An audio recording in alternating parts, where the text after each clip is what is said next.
तुम्ही टॅलीच्या वेबसाईटला गेलात, डाउनलोड केलं, इन्स्टॉल केलं. तुम्ही जसं एखादं ॲप इन्स्टॉल करता मोबाईलला, त्याच प्रकारे तुम्हाला टॅलीच्या वेबसाईटला जायचं आहे.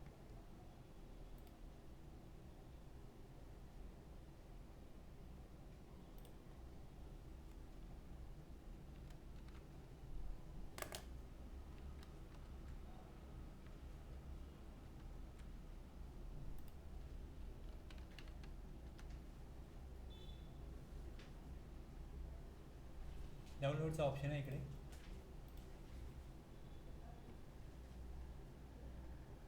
डाउनलोड आहे. डाउनलोडला जसं क्लिक करा, ही एकची फाईल आहे याची. तुम्ही जो कुठला फोल्डर द्याल इकडे, डाउनलोड, डेस्कटॉप, जिकडे द्याल तिकडे डाउनलोड होईल. आणि मग सेटअप तो रन करायचा. तो रन केल्यानंतर तुमच्याकडे तुमच्या लिस्टमध्ये टॅली ॲड होईल, डेस्कटॉपला पण येईल. चालू कराल, या प्रकारे येईल. आता इकडे कंटिन्यू इन एज्युकेशनल मोड. तुम्ही एज्युकेशनल मोडला वापरू शकता. एज्युकेशन मोडला जेव्हा तुम्ही काम करता तेव्हा तुम्ही सर्व प्रकारच्या एंट्री करू शकता. फक्त डेट जी आहे ही तुम्ही 1st, 2nd आणि 31st या तीनही डेट तुम्ही चूज करू शकता. हे तुम्हाला परचेसची एंट्री करायची आहे, सेलची एंट्री करायची आहे, पेमेंटची एंट्री करायची आहे, रिसिप्टची एंट्री करायची, तुम्हाला कुठली एंट्री करायची आहे ती फक्त 1st, 2nd आणि 31st या 3 डेटलाच होईल. मधल्या डेट त्यांनी रिस्ट्रिक्ट केला. कशा करता आहे एज्युकेशन मोड आहे त्यामुळे. तुम्ही लायसन्स घ्याल, तुम्ही कुठल्या डेटला एंट्री करू शकता. पण ज्यांना टेस्टिंग करायचं आहे, सॉफ्टवेअर ज्यांना शिकायचं आहे, ज्यांना प्रॅक्टिस करायची आहे शिकण्याकरता, त्यांनी एज्युकेशन मोड वापरू शकतात. आता समोर काय दिसते मला, सिलेक्ट कंपनी. समोर दिसते सिलेक्ट कंपनी. आता इकडे जर तुम्हाला नवीन कंपनी बनवायची असेल, तुमचं जे काम तुम्हाला करायचं असतं त्याकरता तुम्ही काय कराल, तुम्ही जेव्हा कुठलंही काम करता तेव्हा एखादी फाईल बनवता, सेव्ह करता, म्हणजे क्रिएट करता. तुम्हाला इकडे ज्या ऑर्गनायझेशनचं काम करायचं आहे, बिलिंग करायचं आहे, अकाउंटिंग करायचं आहे, जे काय करायचं आहे त्याकरता इकडे तुम्हाला क्रिएट कंपनी ही कमांड आहे. Create company. ओके. आता तुम्हाला जेव्हा तुम्ही काम करता तेव्हा तुमचा डेटा कुठे असतो, तुमचा डेटा जो आहे हा तुमचा हार्ड ड्राईव्हवर असतो. ओके. हार्ड ड्राईव्ह तुमचा पार्टिशन असतील C, D. ओके. इकडे हा एक लर्नर नावाचा फोल्डर आहे. हा इकडे लर्नर नावाचा फोल्डर. इथे मी काय करू शकतो, टॅलीचा मला डेटा सेव्ह करू शकतो. आता पहिला फोल्डर आहे इकडे ड्राईव्ह आहे D, पुढे लर्नर्स आहे आणि खाली इकडे तुम्ही न्यू फोल्डर नाव दिलं. इकडे तुम्ही याला जे नाव द्याल त्या नावाप्रमाणे, सपोज तुम्ही इकडे नाव दिलं आणि तर या नावाचा फोल्डर बनेल.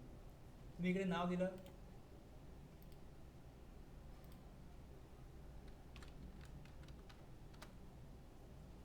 ओके. आता तुम्हाला चॉईस काय आहे की तुम्ही जेव्हा काम कराल आणि क्रिएट कमांड द्याल, इकडे क्रिएट कंपनी समोर स्क्रीन आली, कंपनी क्रिएशन स्क्रीन दिसते तुम्हाला. या कंपनी क्रिएशन स्क्रीनमध्ये वरती बघा कंपनी डेटा पाथ दिसतोय. हा कंपनी डेटा पाथ जो आहे, मी बॅकस्पेस प्रेस करतोय कीबोर्डला. बॅकस्पेस जेव्हा मी प्रेस करीन तेव्हा वरती जाईल. वरती गेला, उजवीकडे बघा, उजवीकडे लिस्ट ऑफ फोल्डर नावाचा एक वेगळा एक ओपन झाला आहे. ॲरो की प्रेस केली बघा, किंवा माऊस तुम्ही यूज करू शकता. इकडे अप अप कमांड आहे बघा. इकडे या अप डबल क्लिक केला, पुन्हा डबल क्लिक केला अपला, पुन्हा डबल क्लिक केला बघा. आता CD बघा मी काय केलं, परत करतो. मी ज्यावेळेस क्रिएट कंपनी केलं, क्रिएट कंपनी, त्यावेळेस माझ्यासमोर जी स्क्रीन ओपन झाली, बॅकस्पेस दिला तर वरती कंट्रोल जाईल. आता कंपनी नेममध्ये कंट्रोल आहे, मी बॅकस्पेस दिला, वरती कंट्रोल केला, उजवीकडे एक बॉक्स ओपन झाला. उजवीकडच्या बॉक्समध्ये मी ॲरो की प्रेस केली तर मला उजवीकडे अप अँड डाऊन उजवीकडे होते. मग इथे अप आहे, आपला मी एंटर केलं, पुन्हा एकदा आपला एंटर केलं, पुन्हा एकदा आपला एंटर केलं. आता मला इकडे काय दिसतंय, लिस्ट ऑफ फोल्डरमध्ये डेटा लोकेशन, वरती हेडिंग काय, list of folder data location. त्यामधनं मी लोकेशन D सिलेक्ट केला. Dमध्ये मी लर्नर सिलेक्ट केला. लर्नरमध्ये मला इकडे मग तुम्ही तुमचा जो फोल्डर आहे ते तुम्ही घ्याल. तुम्हाला ज्यामध्ये काम करायचं तुम्ही फोल्डर चूज करा. ओके. याला मी परत एंटर दिला बघा, ते नाव आता वरती आलं, ते नाव इथे वरती आलं. मला हे नको आहे, अप करीन, पुन्हा अप करीन, पुढे जाऊन डेस्कटॉप D, जे काय पाहिजे तुम्ही घेऊ शकता. मी Dमध्ये गेलो, लर्नरमध्ये गेलो, मग इकडे अनिल सिलेक्ट केलं, हे ओके आहे. तर मी पुन्हा एकदा एंटर प्रेस करेन, ते वरती येईल. आता जर मी कंपनी बनवली तर त्याच्या ज्या फाईल बनतील त्या ह्या फोल्डरमध्ये बनतील. तुमच्या हार्ड ड्राईव्हवरती डीमध्ये, लर्नरमध्ये, अनिलमध्ये इथे तुम्हाला ह्या नेममध्ये बनणार आहे. मी इथे क्लिक करतो. मी नाव दिलं इकडे फर्स्ट एंटरप्राइज. खाली ॲड्रेस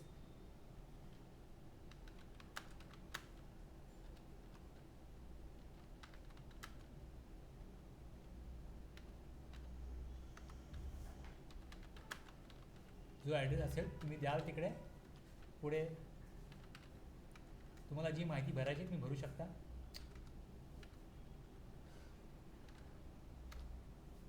पिनकोड वगैरे टाकू शकता इकडे. ही माहिती तुम्ही भरल्यानंतर उजवीकडे येईल. उजवीकडे बघा फिनान्शियल इयर बिगिनिंग फ्रॉम.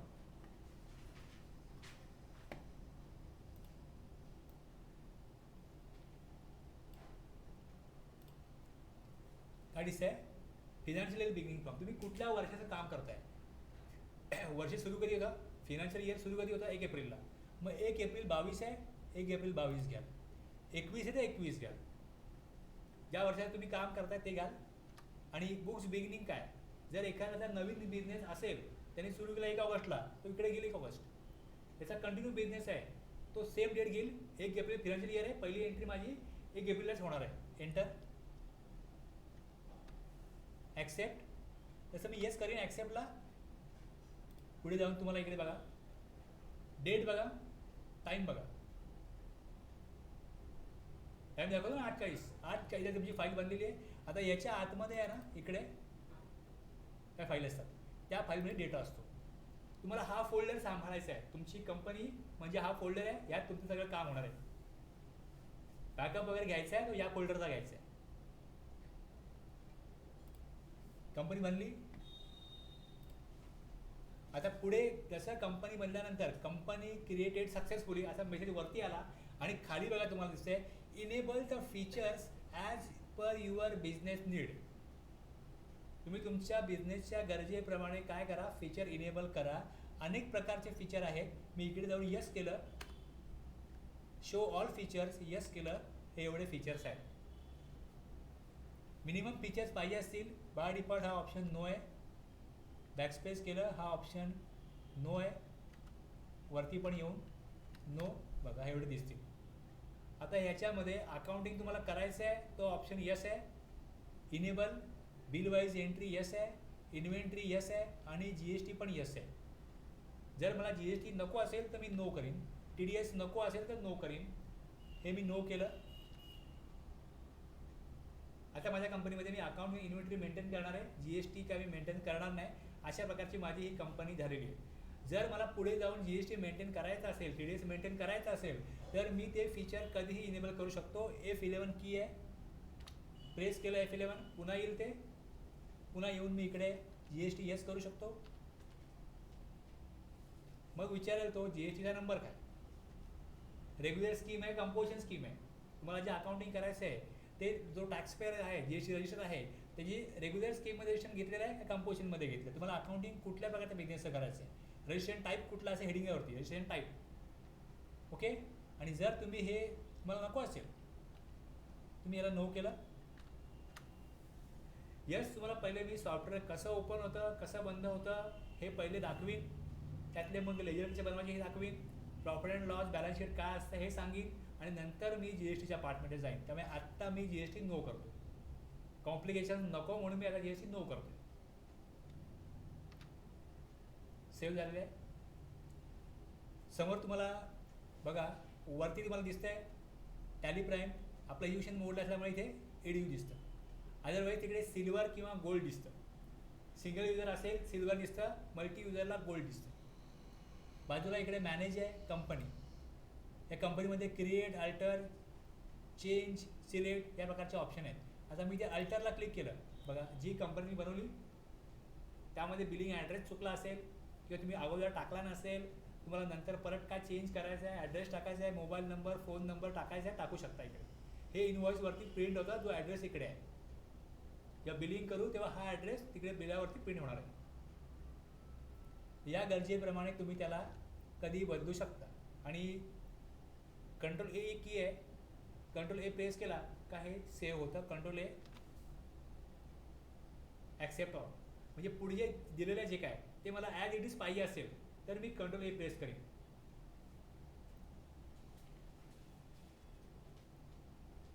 आता बघा हेडिंग काय उजवीकडे दिसते तुम्हाला, गेटवे ऑफ टॅली हेडिंग दिसतंय, गेटवे ऑफ टॅली.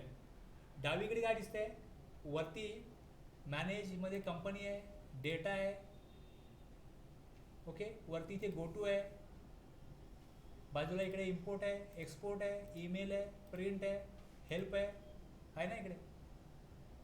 आणि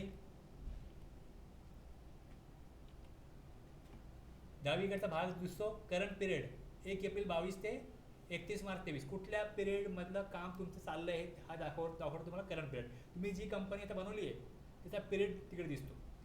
या आत्ता ह्या कंपनीमध्ये तुम्ही किती एंट्रीज केल्या, नंबर ऑफ वॉचर्स एंटर दिसतात तिकडे, date of last entry no watchers enter, एकही वॉचर एंटर केलेलं नाही. मग इथे डेट दिसते, जेव्हा मी एंट्री करीन ज्या डेटला एंट्री करीन ती डेट खाली दिसते. करंट डेट 1 एप्रिल 22 आणि कंपनीचं नाव फर्स्ट एंटरप्राइजेस. आता मी याला बंद केला इथे, ट्विट येस ऑर नो. आता ही कंपनी बनवली आहे, याचा इथे नंबर दिसतो तुम्हाला 10,000. जर मी याला इथे क्लिक केलं आणि दिलं 0-21-22, तुम्ही नाव इथे बदलू शकता, पण नियम एवढाच आहे की ह्याला 5 डिजिट पाहिजे आणि तो न्यूमरिकच पाहिजे. आता फिनान्शियल इयर 21-22 आहे, मी 21-22 देईन. फिनान्शियल इयर 22-23 आहे, मी 22-23 देईन. मी इथे जे काय देईन ते तिकडे दिसेल. आता मी चालू करतो परत कंपनी.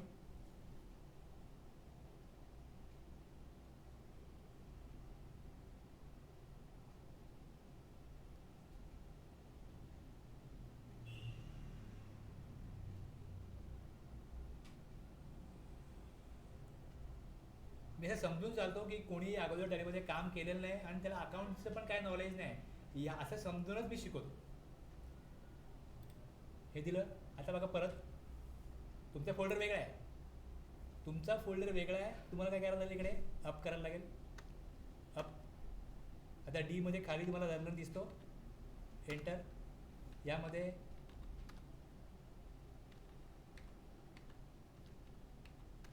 आहे.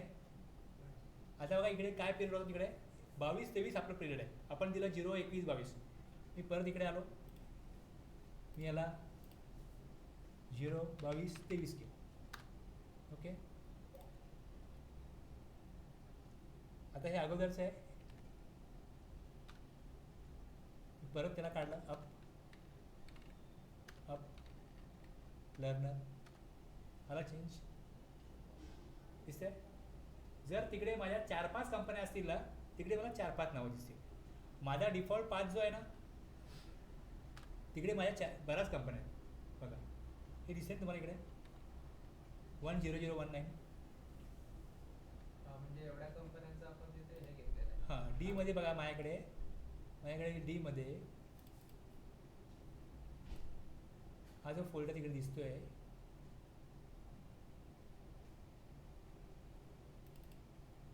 एवढ्या कंपन्या आहेत माझ्याकडे.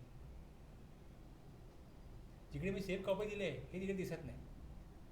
पुढे मी 5 नंबरच्या व्यतिरिक्त काही टाकलं ते दिसत नाही.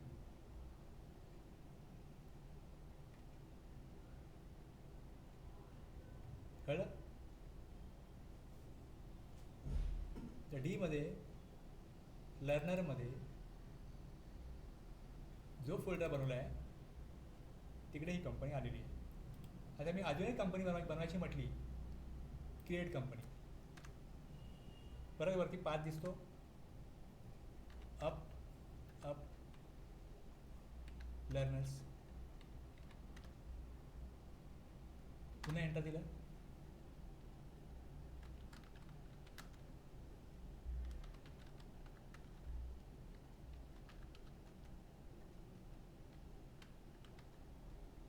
कंट्रोल ए केलं मी इकडनंच.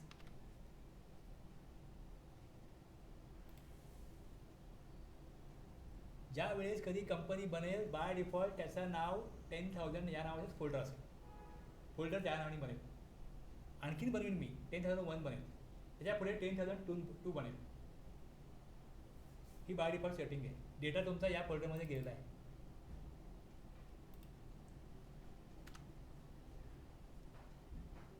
थोडे फीचर्स विचारेल मी नो म्हटलं, कंट्रोल ए केलं. इथे कंपनी आहे टेस्ट कंपनी, इथे वरती आहे सिलेक्ट कंपनी. फर्स्ट आहे,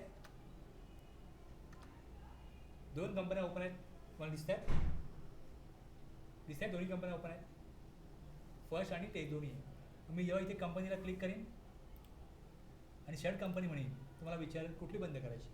मी सांगितलं टेस्ट, ती बंद होईल, एकच ओपन आहे. सिलेक्ट कंपनी, जर कंपनी ओपन आहे तुम्ही त्याला ॲक्सेस करू शकता का तुम्हाला नवीन ओपन करायची आहे, सिलेक्ट घेऊ शकता. दोन्ही कंपन्या काय झाल्या आता ओपन आहेत. पण मी काम एका वेळेस एकाच कंपनीत करू शकतो ना. बिलिंग करायचं मला, मी एकाच कंपनीमध्ये करीन ना. त्या टेस्ट ॲक्टिव्ह आहे. परत मी इथे कंपनीमध्ये गेलो आणि दिलं फर्स्ट. स्विच करण्याकरता किंवा कंपनी ओपन करण्याकरता तुम्ही कंपनीमध्ये जाऊन सिलेक्ट कंपनी वापरा. सिलेक्ट कंपनी आयदर तिकडनं करा किंवा दुसरं कंपनी इकडे आहे, इकडे बघा सिलेक्ट, आणि त्याला शॉर्टकट की आहे Alt F3. शॉर्टकट की पाठ करायची गरज नाही. तुम्ही जेव्हा करा इकडे क्लिक करा समोर दिसते बघा Alt + F3. आणि मग इथे वरतीच तुम्हाला ऑप्शन दिसतात, सिलेक्ट फ्रॉम ड्राईव्ह, अरे ड्राईव्ह, डी ड्राईव्ह, लर्नर्स,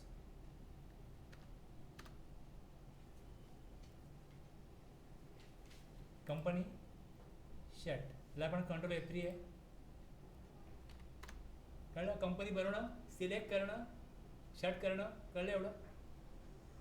आता ज्या वेळेस तुम्ही कंपनी ओपन करता त्यावेळेस तुम्हाला समोर मेनू येतो गेटवे ऑफ टॅली. या गेटवे ऑफ टॅलीमध्ये क्रिएट आहे, अल्टर आहे, चार्ट ऑफ अकाउंट आहे. मी दिलं चार्ट ऑफ अकाउंट. समोर आलं लिस्ट ऑफ मास्टर्स. आता लक्षात घ्या, मास्टर्स कशाला म्हणतात? मास्टर्स डेटा म्हणजे अशा प्रकारचा डेटा की जो तुम्ही एकदा बनवता आणि मग तुम्ही तो लाईफ टाईम वापरू शकता. तुम्ही एखाद्या सप्लायरकडनं परचेस करता, तुम्हाला जर अकाउंट बनवायला लागेल. तुमचा एक बायर आहे ज्याला तुम्ही विकता, क्रेडिटवरती विकता, कॅशवरती विकता, त्याचं तो बिलावरती नाव पाहिजे त्या बायरचं, त्या सप्लायरचं, त्याचं अकाउंट आपल्याला बनवायला लागेल. तुमच्याकडे इन्व्हेंटरी आहे, computer, stationery, printer, mouse, keyboard, कुठलाही जो व्यवसाय करतो त्याकडे ह्या प्रकारचे आयटम असतील. इलेक्ट्रॉनिक शॉप आहे तर मग वॉशिंग मशीन, रेफ्रिजरेटर, टेलिव्हिजन हे त्याकडे आयटम असतील. मग तो जो डेटा आहे त्यांनी बनवलेला, तो डेटा फिक्स असेल, तो आहे मास्टर डेटा. ते मोजण्याचा युनिट आहे, kilo, litre, metre, numbers, nos, dozens, हे काय युनिट आहे. मग त्या इन्व्हेंटरीचं नाव, त्याचं मोजण्याचं साधन. आता एखादा मोठा शॉप आहे डीमार्टसारखं, त्यांच्याकडे काय असतील, वेगवेगळे डिपार्टमेंट आहेत. मग ग्रोसरी ते एक ग्रुप बनवतील, स्टेशनरी वेगळा ग्रुप बनवतील. अशा वेगवेगळ्या ग्रुप वाईज पण इलेक्ट्रॉनिक आयटम वेगळा ग्रुप बनवतील. मग तिकडे बघा तुम्हाला ग्रुप, अकाउंटिंग मास्टर आहे, अकाउंटिंग मास्टरमध्ये ग्रुप आहे, लेजर आहे, वॉचर टाईप आहे, करन्सी आहे, बजेट आहे, सिनारोज आहे. इन्व्हेंटरीमध्ये पण स्टॉक ग्रुप आहे, स्टॉक आयटम आहे, स्टॉक कॅटेगरीज आहे, युनिट आहे, गोडाऊन आहे. गोडाऊनमध्ये कुठला माल ठेवला आहे. मग तुम्ही परचेस कराल तर कुठे पाठवाल, त्या गोडाऊनला पाठवाल. मग परचेस करा, पार्टीचं नाव येईल, कुठल्या गोडाऊनला माल जाणार आहे त्या गोडाऊनचं नाव घ्या. जेवढ्या गोष्टी असतात तेवढ्या तुम्हाला काय करावं, ते इनपुट करायला लागतं. तुम्ही किती डिमार्टला गेला असाल ते तुमचं बिलिंग करतात आणि मग तुम्हाला विचारतात मी पेमेंट कॅश नाही करणार का. मग तुम्ही त्यांना कॅश दिली तर त्या नोटा असतात ते एंट्री करतात की 2000ची एक नोट दिली, 500ची एक दिली, 200च्या 2 दिल्या, हे सगळे ते एंट्री करतात. आणि पैसे परत केले सिस्टीममध्ये एंट्री होते, किती पैसे परत दिले, 20च्या 2 नोटा परत दिल्या, 5चा एक कॉईन परत दिला, हे सगळं तिथे एंट्री होतं. म्हणजे सिस्टीममध्ये ज्या वेळेस सिस्टीम बंद करतील किती कॅश जमा आहे त्या काउंटरला इथे कळतं. तेवढी कॅश त्यांनी जमा केली का जो बिलिंग करतो त्या रोल संपला. म्हणजे एखाद्या सिस्टीममध्ये जर सगळी माहिती तुम्हाला उपलब्ध करून घ्यायची असेल तर सगळ्यात पहिले त्या सिस्टीममध्ये ती कशा प्रकारे फीड करायची हे पहिले महत्त्वाचं आहे. तुम्ही फील्ड प्रॉपर केलं तुम्हाला रिझल्ट इथनं मिळणार आहे. कम्प्युटरला IQ नसतो, कम्प्युटरला कॉमन सेन्स नसतो. जे प्रोग्रामिंग केलं आहे ते कम्प्युटर फॉलो करणार. तुम्ही जर का एक नोट 10ची घेतली आणि 20ची टाकली तर कम्प्युटर बोलणार नाही, अरे 10ची नाही 20ची होती, 20ची नाही 10ची होती. हे कम्प्युटर बोलणार नाही. कॉमन सेन्स कम्प्युटरकडे नसतो. त्यामुळे तुम्हाला ज्या प्रोसिजर दिल्यात, कुठे जायचं, काय करायचं, कुठे काय फीड करायचं, हे तुम्हाला लक्षात घ्यायला लागेल, हे लक्षात ठेवायला लागेल आणि त्याप्रमाणे ते फॉलो करायला लागेल. हे लक्षात घ्या. इतका वेळ काय घालवतोय तुम्हाला मी सिस्टम समजावून सांगतो कशा वगैरे आहे. आता इकडे तुम्ही आरामध्ये कंपनी बनली. आता कंपनीत तुम्हाला काय करायचं आहे, तुमचा मास्टर डेटा जो आहे तो क्रिएट करायचा आहे. मग तो अकाउंटचा असेल, इन्व्हेंटरीचा असेल. अकाउंटचा कुठला असेल, तुमच्या बँकेचं नाव असेल, सप्लायरचं नाव असेल, बायरचं नाव असेल. हे तुमचं काय झालं, अकाउंट डेटा. त्यांना काय कळतं, सप्लायरला किती रुपये देणं आहे, बाहेरकडनं किती रुपये घेणं आहे, कोणाकडनं किती रुपयाचा परचेस कधी केला, कोणाला पेमेंट कधी केलं, कोणाला पेमेंट कधी घेतलं. हे सगळं केव्हा कळेल, जेव्हा तुम्ही अकाउंटिंगच्या कन्सेप्टनी काय कराल, त्याचे अकाउंट बनवाल, ज्याला इथे लेजर म्हणतात. सप्लायरचं लेजर, बायरचं ledger, cash ledger, bank ledger. बँकेत पैसे किती आहेत बँक लेजरला कळेल, कॅशमध्ये पैसे किती आहेत कॅश लेजरला कळेल. तुम्हाला असे वेगवेगळे लेजर आहेत ते बनवायला लागतील तिकडे. अकाउंटिंगसाठी ते आहे. आणि स्टॉकसाठी जर मोठी अशी कंपनी असेल, त्यांच्याकडे अनेक प्रकारचे आयटम असतील, जर त्यांना गरज असेल तर ते स्टॉक कॅटेगरी, स्टॉक ग्रुप बनवतील. Not necessary, not compulsory. जर तुम्हाला फक्त आयटम बनवायचं आहे, एकच कॅटेगरी आहे, primary category, general category, item बनवा. पण आयटम मोजण्याकरता युनिट जे आहे ते घ्यायला लागेल. युनिट मात्र घ्यायला लागेल की नंबर्समध्ये आहे, किलोमध्ये आहे, लिटरमध्ये आहे, मीटरमध्ये आहे, हे घ्यायला लागेल. डझनमध्ये आहे. ज्या प्रकारे ती वस्तू मोजली जाते, मोजमाप ज्यामध्ये होतं ते काय, युनिट आहे. युनिट तुम्हाला बनवायला लागेल, कमीत कमी युनिट बनवायला लागेल आणि त्याचा मग स्टॉक आयटम बनवायला लागेल. आणि अकाउंटिंगच्या पॉईंट ऑफ व्ह्यू लेजर बनवायला लागेल. वॉचर टाईप, परचेस केलं हा एक वॉचर टाईप आहे, सेल केलं हा एक वॉचर टाईप आहे. कॅश मिळाली, रिसीट, पेमेंट, हे वॉचर टाईप आहे. हे तिकडे रेडी असतात सिस्टीममध्ये, हे तुम्हाला बनवायला लागत नाही. मॅन्युअली कसं असतं, असे काय हे बुक्स असतात, कोणाला पेमेंट केलं बुक्समध्ये एंट्री करा, ते काय झालं वाउचर. हे आपलं मॅन्युअल वाउचर झालं. तसं हे आपलं कम्प्युटरचं वाउचर आहे. मग वाउचर टाईप जे आपले मॅन्युअली वाउचर टाईप वापरले जातात आपल्या व्यवहारामध्ये, सेल रजिस्टर, परचेस रजिस्टर, हे सगळं इथे रेडी मिळणार तुम्हाला कम्प्युटरच्या अकाउंटिंगमध्ये. मॅन्युअली काय करायला लागतं, मॅन्युअली हे सगळे रजिस्टर ठेवायला लागतात. मॅन्युअली जे अकाउंटिंग करतात, सेल्सची एंट्री केली, सेल बुकमध्ये एंट्री करा, परचेस केला, परचेस रजिस्टरमध्ये एंट्री करा, असं मॅन्युअली लोक करतात जे मॅन्युअल अकाउंटिंग करतात. अदरवाईज सगळं इथे काय होणार आहे, कम्प्युटराइज परचेस रजिस्टर आहे, कम्प्युटराइज सेल रजिस्टर आहे, कम्प्युटराइज तुमच्याकडे सगळे वाउचर आहे.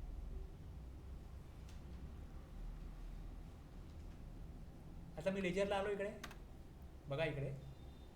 आता लिस्ट ऑफ लेजर असं हेडिंग आहे. हेडिंग काय आहे, लिस्ट ऑफ लेजर. आणि बघा त्यामध्ये तुम्हाला मुख्य ग्रुप जो आहे तो असेट आहे, खाली लायबिलिटी आहे, त्याच्या खाली एक्सपेन्स आहे, त्याच्या खाली इन्कम आहे.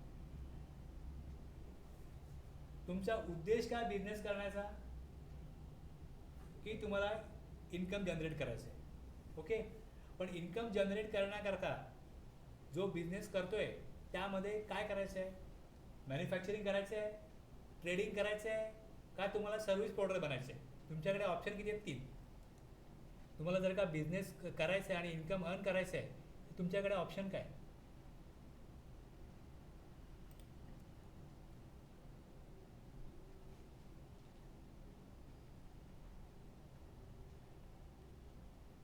मॅन्युफॅक्चरर, ट्रेडर आणि सर्व्हिस प्रोव्हायडर.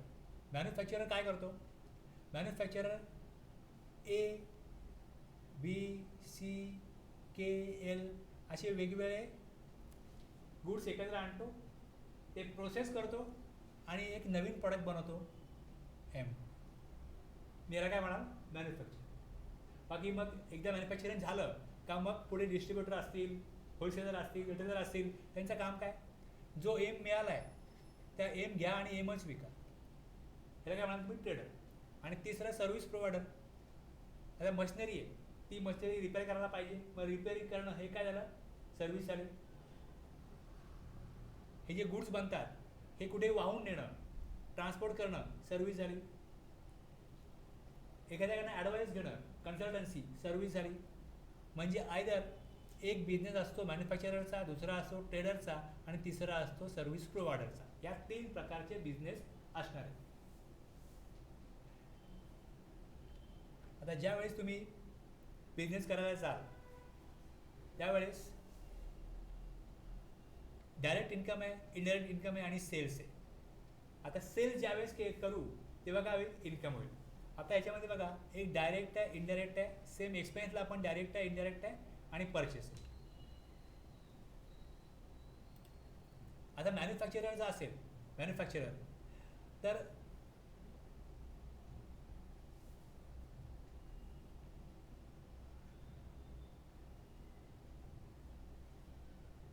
जेव्हा सेल्स करेल, समजा त्या सेल्स अकाउंटला 40 लाख रुपये आले, ओके. आता ह्याच्याकरता त्याला काय परचेस करायला लागेल,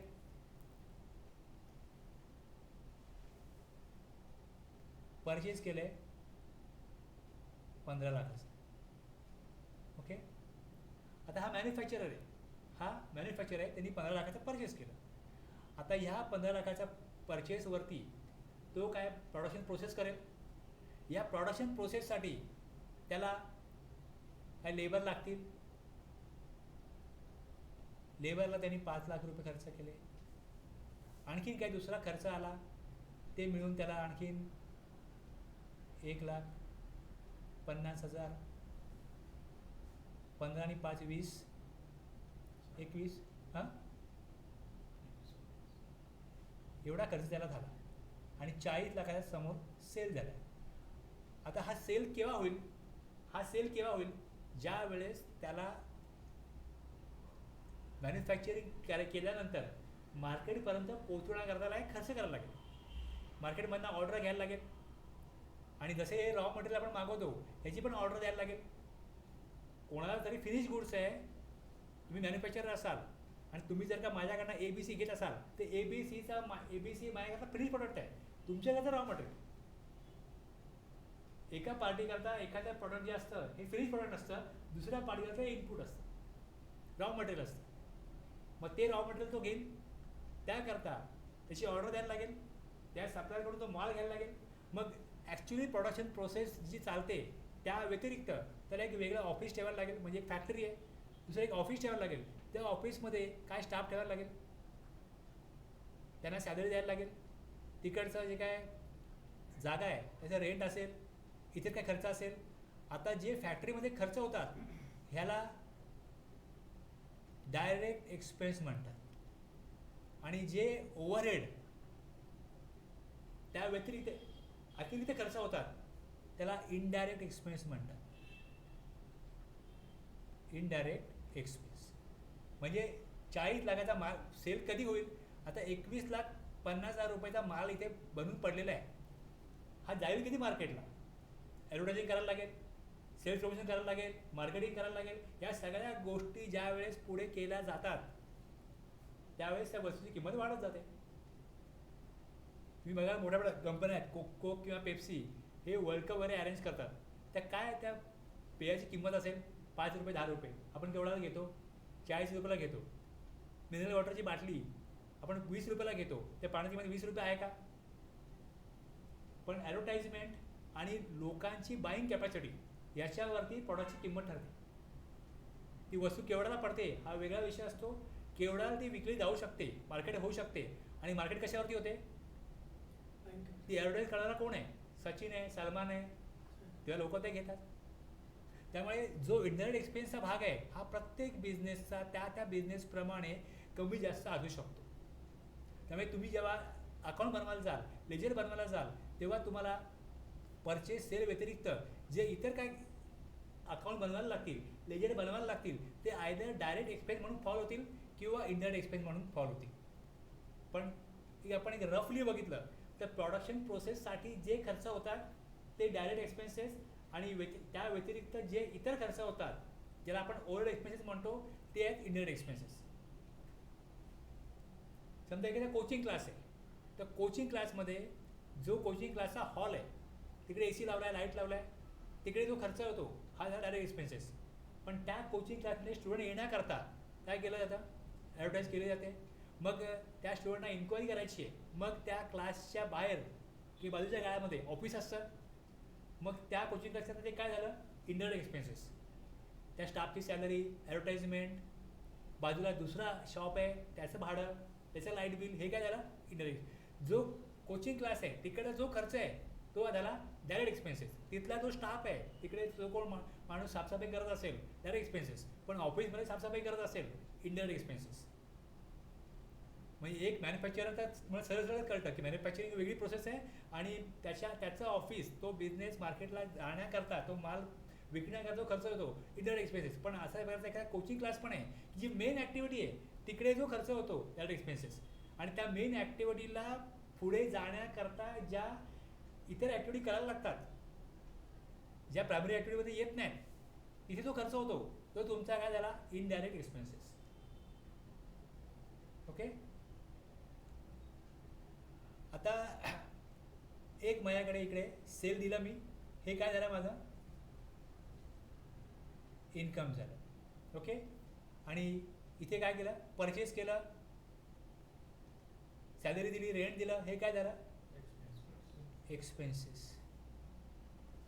आता इकडे जो खर्च आहे 21,50,000, तसा आणखीन माझा इकडे 8,50,000 आणखीन काय इनडायरेक्ट एक्सपेन्सच्या हेडखाली खर्च झाला. आता किती झाले 30 लाख झाले.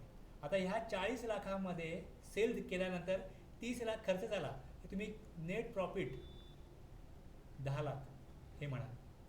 ओके. तर आता हे जे स्टेटमेंट आहे हे मला काय दाखवतं, माझा खर्च दाखवतं, माझं इन्कम दाखवतं. ह्याला म्हणतात इन्कम अँड एक्सपेन्स स्टेटमेंट, किंवा दुसरं याला नाव आहे profit and loss account.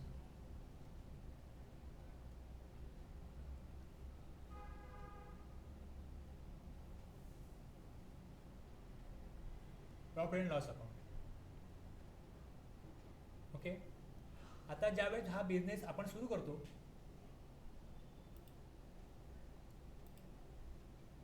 Okay, तुम्ही ज्या कुठलाही बिझनेस सुरू कराल, कुठल्या काय वस्तूंची गरज लागेल, एक तुम्हाला जागा पाहिजे,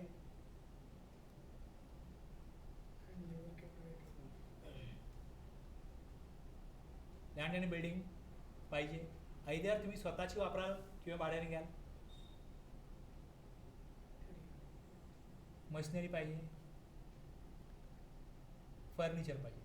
समजा तिघांनी पार्टनरशिपमध्ये बिझनेस सुरू केला. एकाने सांगितलं माझ्याकडे लँड अँड बिल्डिंग मी देतो, दुसरा बोलला मी मशिनरी आणतो, तिसरा बोलला मी फर्निचर आणि जी इतर इन्व्हेस्टमेंट आहे मला करता, रॉ मटेरियल घेण्याकरता वगैरे सगळी मी आणतो, कॅश माझी, बँक बॅलन्स माझा, असं म्हणून तिघांनी मी बिझनेस सुरू केला. आता ह्या तिघांनी जी इन्व्हेस्टमेंट केली त्यामध्ये एची इन्व्हेस्टमेंट होती, ज्याला आपण भांडवल म्हणतो, एज कॅपिटल अकाउंट, याची व्हॅल्यू झाली 2 लाख. बीज कॅपिटल अकाउंट, याची व्हॅल्यू झाली 3 लाख. आणि जो सी आहे त्याची व्हॅल्यू झाली 5 लाख. 10 लाख रुपये काय या लँड बिल्डिंगची काय कॉस्ट असेल, सपोज 5 लाख. मशिनरी आहे ही 3 लाखाची, आणि फर्निचर आणि कॅश हे सगळं मिळून 2 लाख एकाने दिले. ओके. आता हे 10 लाख जे तो बिझनेस सुरू करण्याकरता इनिशियली लागले, याला आपण कॅपिटल म्हणतो. आता हा जो बिझनेस आहे, ह्या बिझनेसची ही लायबिलिटी आहे, म्हणजे मला या बिझनेसमधनं हे पैसे वसूल झाले का पुढे माझं प्रॉफिट सुरू होईल. मग हे बिझनेस ज्या इन्व्हेस्टमेंट केलेली आहे ती या बिझनेस करता काय देणं आहे लायबिलिटी, आणि ह्या वस्तू ज्या घेतलेल्या आहेत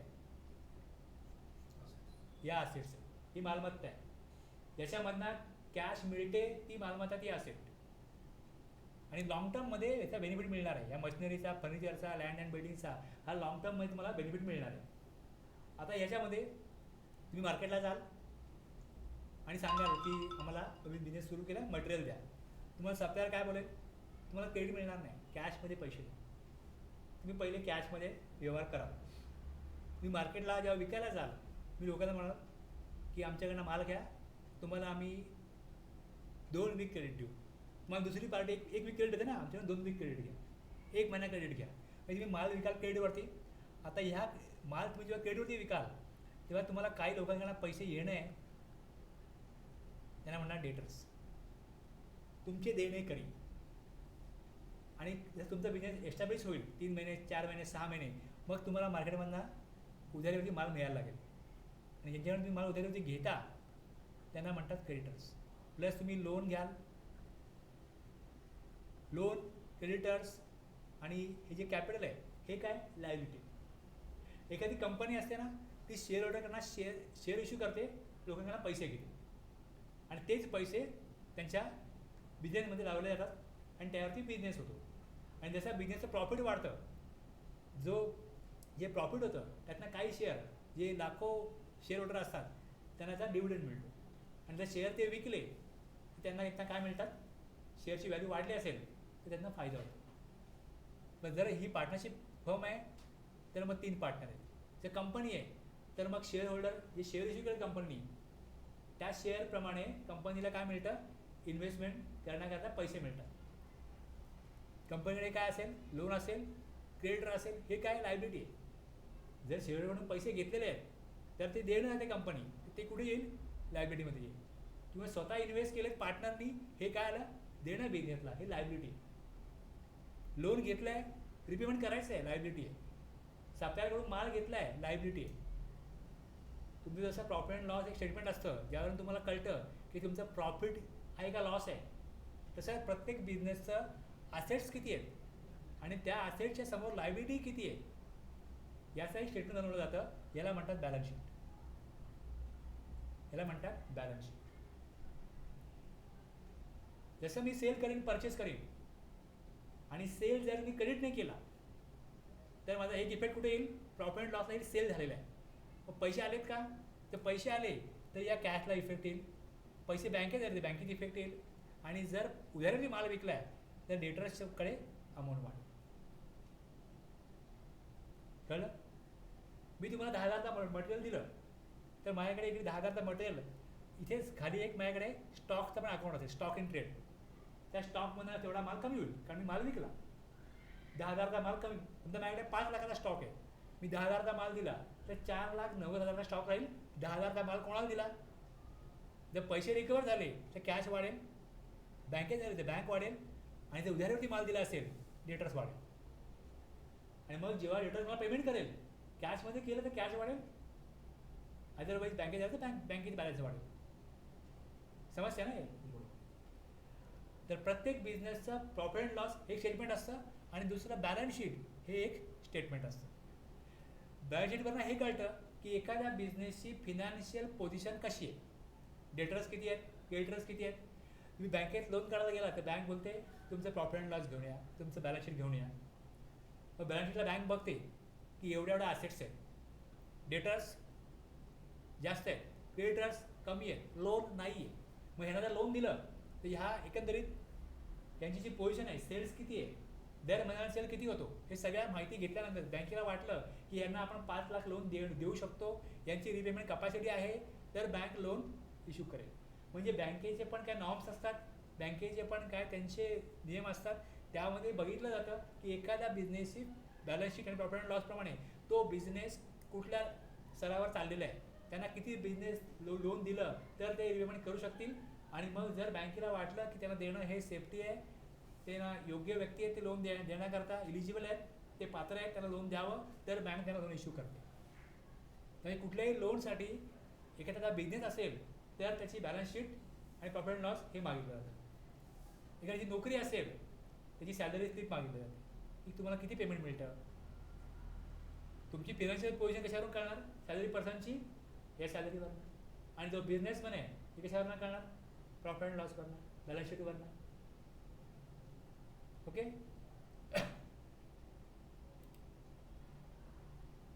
त्यामुळे तुम्ही जेव्हा अकाउंट बघाल तेव्हा अकाउंटमध्ये तुम्हाला असेट, लायबिलिटी, एक्सपेन्सेस आणि इन्कम हे 4 ग्रुप दिसतील.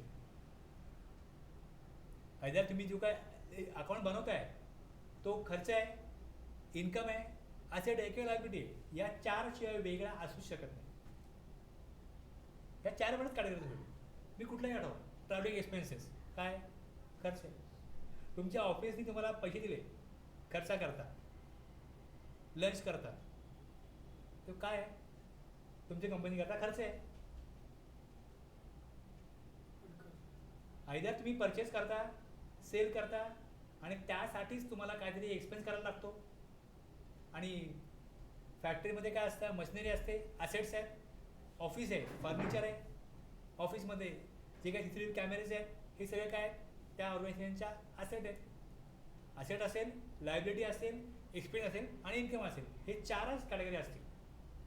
आता त्याच्यामध्ये जर असेट आहे, मग असेटमध्ये करंट असेट, फिक्स असेट. आता स्टॉक आहे, स्टॉक तुम्ही परचेस केला का वाढणार, विकला कमी होणार. स्टॉकची व्हॅल्यू काय होते, फ्लक्च्युएट होते. कॅश दिली आली फ्लक्च्युएट होते. बँक बॅलन्स कमी असं होतो. त्यामुळे करंट असेटमध्ये परत बँक अकाउंट हा एक सबग्रुप आहे, कॅश हा सबग्रुप आहे, डिपॉझिट. जर तुम्ही फॅक्टरी, गाळा, शॉप भाड्याने घेतला असेल तर तुम्हाला तो ओनर जो असतो त्या फॅक्टरीचा किंवा जो लँडलॉर्ड जो असतो तो काय म्हणतो, डिपॉझिट द्यायला लागेल. 1 लाख, 2 लाख, 5 लाख, ते डिपॉझिट काय तुमची असेट आहे. किंवा एखादा ट्रेडर जो आहे तो एखाद्या एजन्सीचे डिस्ट्रिब्युटरशिप घेतो, एखाद्या कंपनीची डिस्ट्रिब्युटरशिप घेतो. ती कंपनी काय सांगते, तुम्हाला डिस्ट्रिब्युटरशिप देऊ पण तुम्हाला आमच्याकडे 2 लाख रुपये डिपॉझिट ठेवायला लागतील. डिपॉझिट आहे, ते पैसे नंतर परत मिळतात, त्यामुळे ती असेट आहे. काही मॅन्युफॅक्चरर तर जे डिपॉझिट केलं आहे त्यावर इंटरेस्ट पण देतात. तुम्हाला जसं FDचा इंटरेस्ट मिळतो तसं त्या डिपॉझिटचा पण इंटरेस्ट मिळतो. प्लस बँक डिपॉझिट आहेत, FD आहे, अशा प्रकारचं वेगवेगळे डिपॉझिट असतात. प्लस खाली लोन दिलं आहे कोणाला तर असेट आहे. काही कंपन्या त्यांच्या एम्प्लॉईला लोन देतात, घरी लग्न आहे लोन देतात, कोण आजारी लोन देतात, कोणाचं ऑपरेशन लोन देतात. ते काय झालं, लोन आणि ॲडव्हान्स. हे असेट कंपनीचे. स्टॉक इन द हँड, सन्डी डेटर, हे सगळं बदलत असतं. त्यामुळे हे कुठे येतं, करंट असेटमध्ये येतं. आणि फिक्स म्हणजे सन्डी डेटर म्हणजे तुमच्या बिझनेसचे देणेकरी, त्यांना उधारीवरती माल विकलाय ते, मराठी त्याला म्हणतात देणेकरी. येणारे पैसे. हां, जे बायरना उधारीवरती माल विकलाय ते डेटर्स. आणि ज्या सप्लायरकडनं उधारीवरती माल घेतलाय त्यांना तुम्हाला द्यायचे पैसे तुमच्या कंपनीच्या हिशोबाने विचार केला तर ते डेटर्स आहेत. देणेकरी आणि घेणेकरी असा आता मराठीतला सन्ड्री डेटर्स म्हणजे आपले गिराईक. हां, ते आपले देणेकरी असतात. आणि जे डेटर्स आहेत आपण ते देणेकरी असतो. पण आपल्या घरात एक घेणेकरी आहे, ते आपल्याकडनं घेणार आहेत.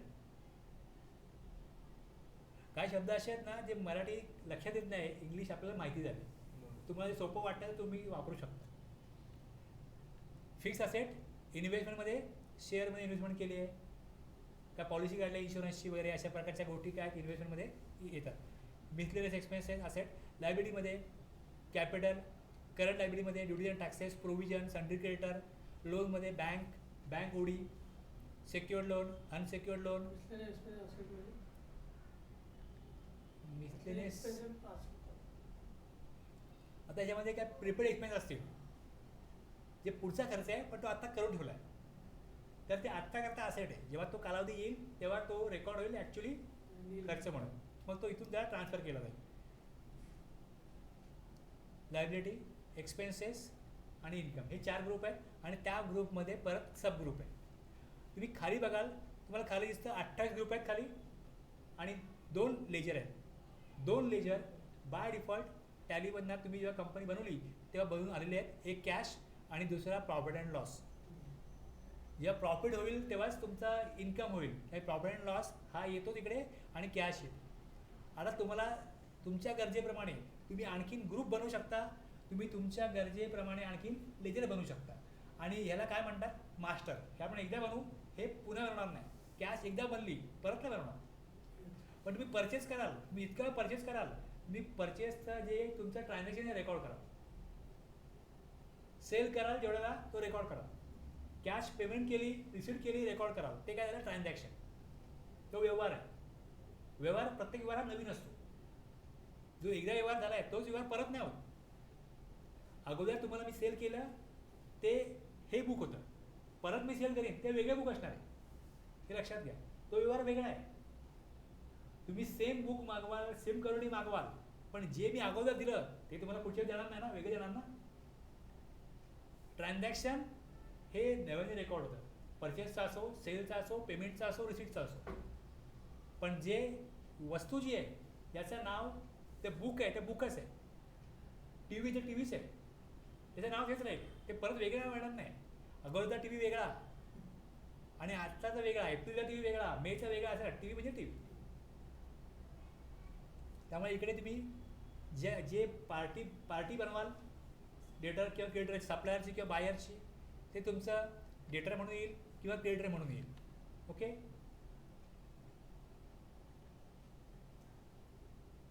तुम्हाला 2 लेजर बनवून मिळालेले आहेत.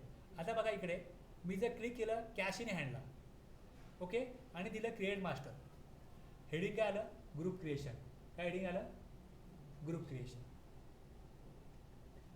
इथनं क्रॉसला क्लिक केलं, बंद होईल. किंवा खाली क्विट आहे, त्याला शॉर्टकट की आहे कंट्रोल क्यू, बंद होईल.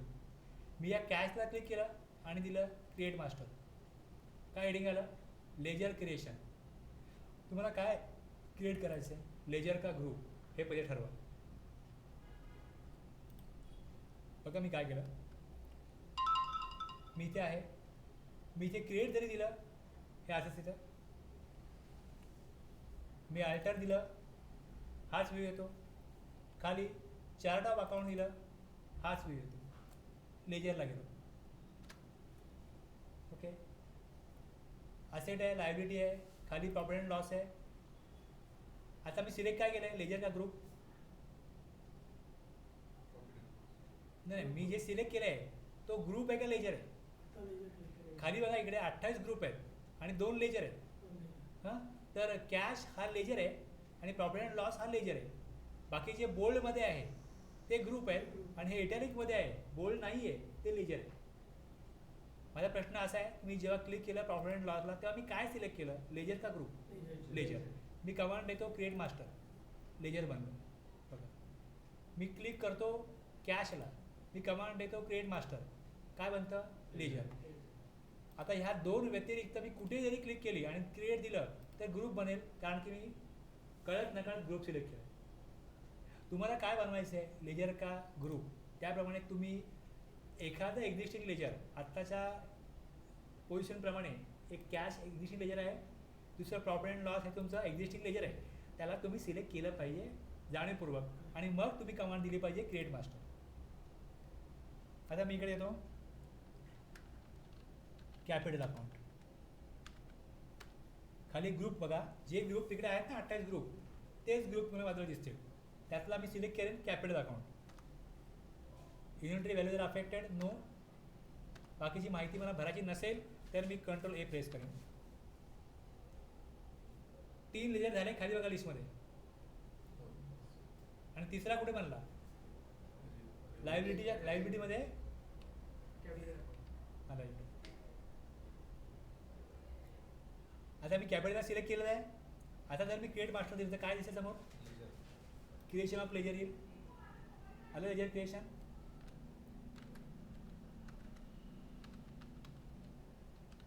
फर्निचर अकाउंट, खाली बघा फर्निचर काय आहे, फिक्स असेट आहे. मी सिलेक्ट करेन फिक्स असेट, कंट्रोल ए दिलं, कुठे बनलं, फिक्स असेटच्या खाली बघा आलं फर्निचर अकाउंट. क्रिएट मास्टर,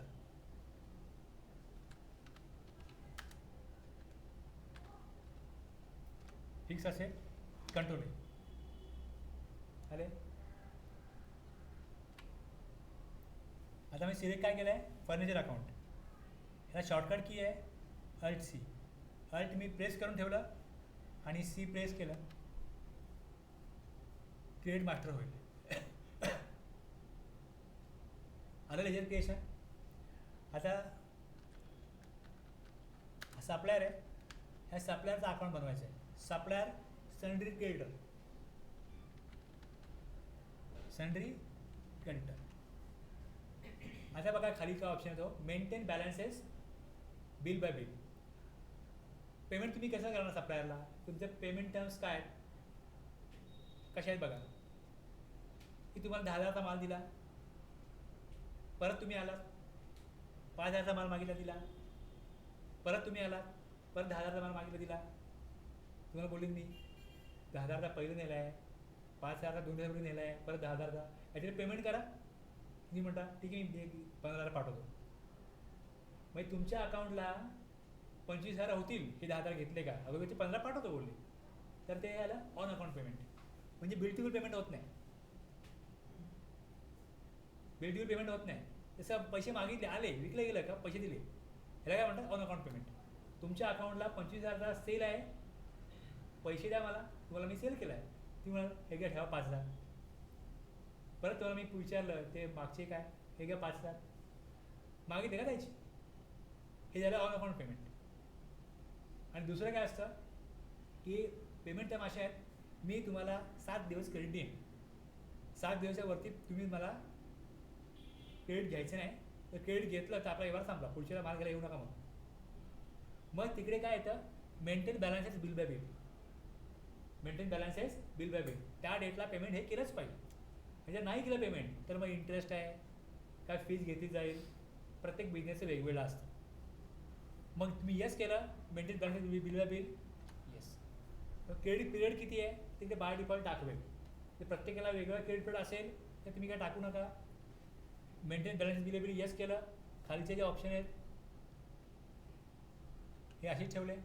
खाली तिथे मी ॲड्रेस टाकाल, सप्लायरचा पिनकोड टाकाल, इतर माहिती बँकेची वगैरे ही टाकू शकता. अशा प्रकारे अकाउंट जाईल. कुठे गेलं आहे क्रेडिटर आहे. क्रेडिटर म्हणजे काय लायबिलिटी. ओके लायबिलिटी क्रेडिटर म्हणजे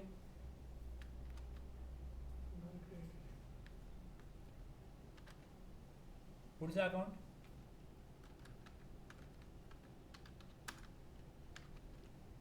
संजय, ज्याला माल विकायचा आहे मला, maintain balance bill bill yes. बाकीचं मी काय टाकत नाही. पुढे जातो ॲक्सेप्ट येस. कुठे बनेल असेटमध्ये. ओके तुम्ही नोटीस केलं तुम्हाला लेजर बनवायचं असेल तर तुम्हाला एक्झिस्टिंग लेजरला सिलेक्ट करायला पाहिजे. आणि ज्या वेळेस तुम्ही ते लेजर बनवता तेव्हा जे ग्रुप वरती दिसतात तेच उजवीकडे येतात, तेच उजवीकडे येतात. ग्रुप तेवढे 28 असतात का, मग त्यावर नाही नसतात का. 28 बाय डिफॉल्ट तुम्हाला बनवून मिळाले. जे गरजेचे आहेत, जे नॉर्मली फिनान्शियल स्टेटमेंटला जे असतात त्यांनी बनवून दिलेले. याच्या व्यतिरिक्त तुम्हाला पाहिजे असेल तुम्ही बनवू शकता.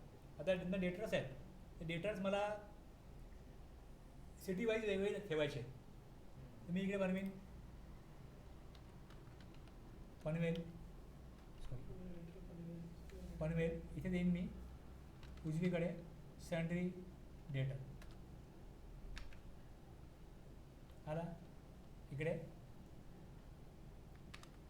पुढे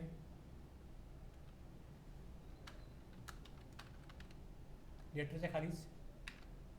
ओके आता हा जे आम्ही संजय बनवला, संजय कुठे बनवला आहे डेटरच्या खाली बनवला आहे. त्याला मी एंटर करीन तर तो मला अल्टर करता येईल, चेंज करता येईल. खाली बघा तिकडे की दिलेली आहे दिसते खाली बघा डेटर बारला एंटर. मी सिलेक्ट काय करतो संजय, एंटर करतो. संजय डेटर आहे इकडे. आता इथे बघा ह्याच्यामध्येच वरती पनवेल न्यू पनवेल आहे, मी दिलं पनवेल.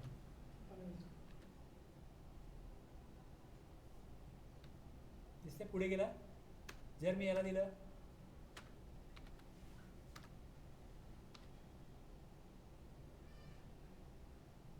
ही तुमची गरज आहे, तुमची रिक्वायरमेंट आहे, त्यात तुम्ही आणखीन ग्रुप बनवू शकता. एवढे ग्रुप त्यांनी दिलेत, एवढी मार्केटची रिक्वायरमेंट आहे, नॉर्मली असते जनरल रिक्वायरमेंट आहे त्यांनी बनवून दिलेले.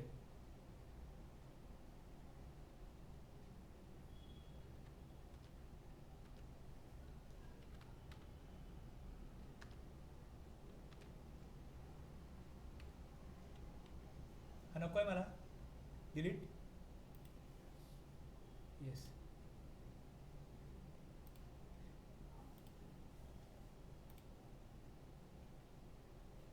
आता इथे खाली इन्व्हेस्टमेंट आहे, हे त्यांनी भरून दिलेत ना, क्रिएट नाही होणार.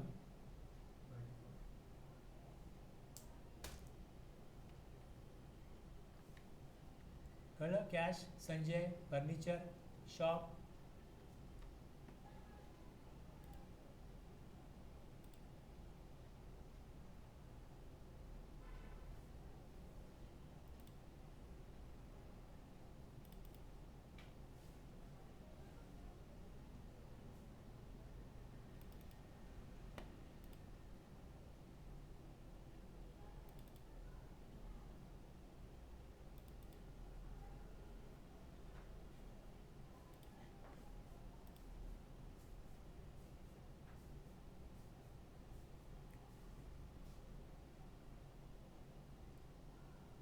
कॅश झालं, फर्निचर झालं, शॉप झालं, कॅपिटल झालं, पुढे परचेस सेल आहे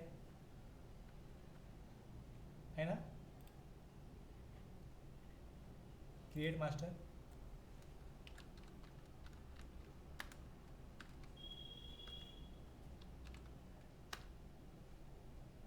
इन्व्हेंटरी पाहिजे परचेसला, यस. खाली गेला एकदम, आलं परचेस.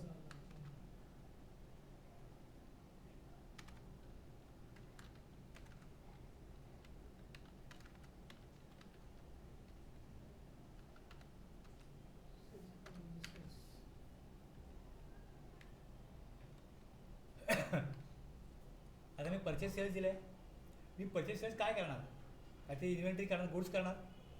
बाजूला इथे बघा ऑप्शन आहे, लेजर व्ह्यू दिसते आहे,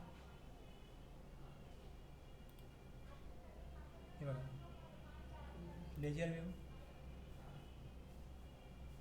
हे बघा पण दिसेल. हां, ग्रुप व्ह्यू म्हटलं तर असं दिसेल, डिटेल म्हटलं तर. आता मी ह्याला इथं बंद करतो. इथे आलो स्टॉक आयटममध्ये, स्टॉक युनिटमध्ये, create master, invoice,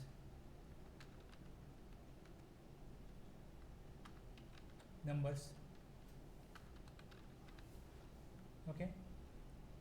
number of decimal places. आता जर तुम्हाला 1.5 पाऊंड 2 असं काय वापरत असेल, डेसिमल द्या.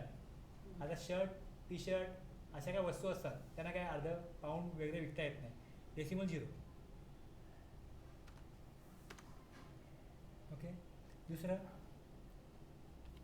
एस्केप केलं, परत दाखवेल आहे stock item, create master, T shirts. आता ग्रुप नाही आहे तर प्रायमरी युनिट तुम्हाला याचा सिलेक्ट करायला पाहिजे, नंबर झालं. टी शर्ट्स,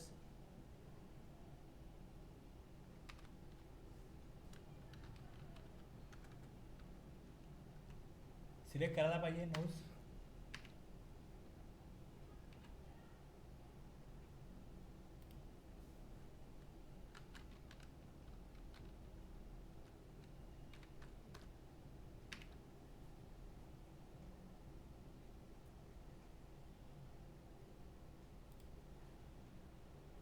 आता बघा इकडे बिझनेस सुरू केला आहे, बिझनेस सुरू केला. आता याची मला एंट्री करायची आहे, बिझनेस सुरू केला आहे याची.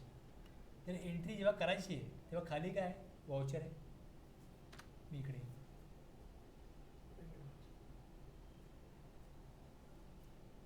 आता बघा बिझनेस ज्यावेळेस सुरू करतो तुम्हाला डेबिट क्रेडिट कार्डचं माहिती आहे, ऐकलं आहे तुम्ही ऐकलं आहे,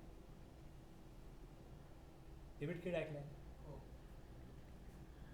डेबिट म्हणजे कट होतात, डेबिटेड सॅलरी डेबिटेड, क्रेडिट. बघा आता कसे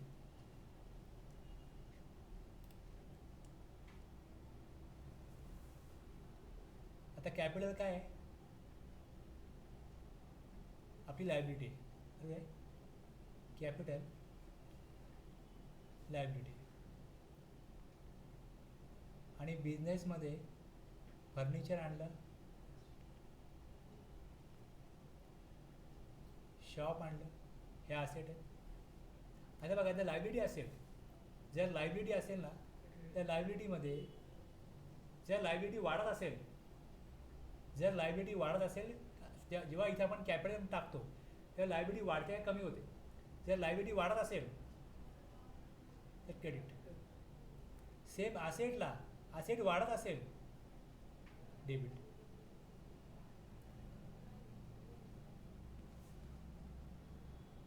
एक्सपेन्सला, एक्सपेन्स वाढत असेल डेबिट.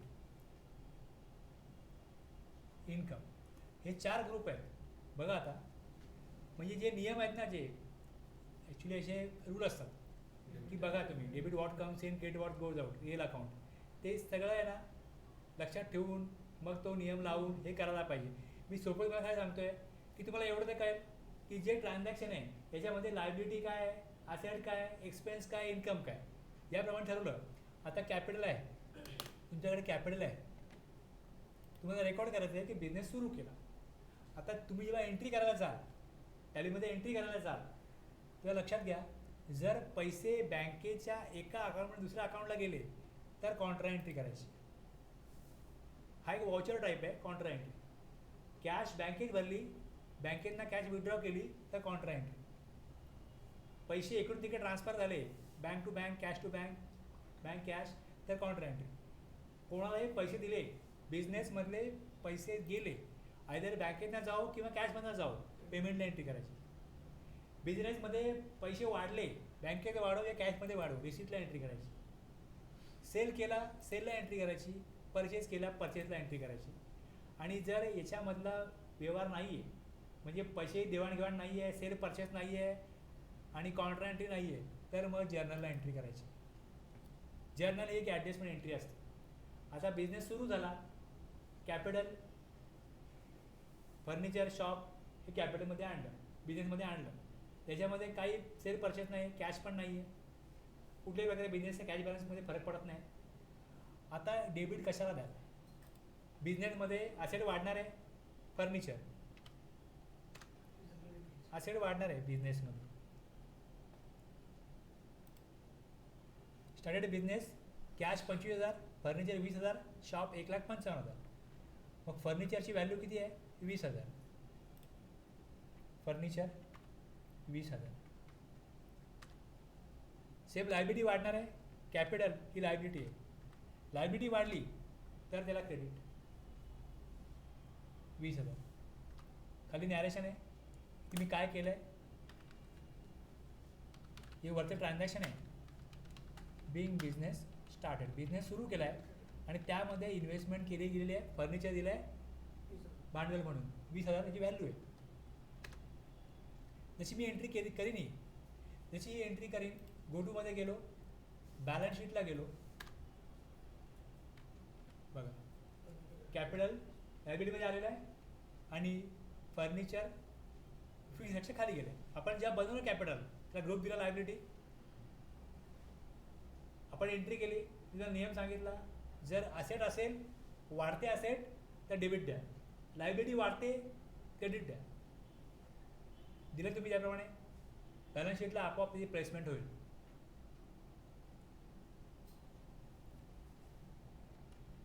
पुढे शॉप आहे,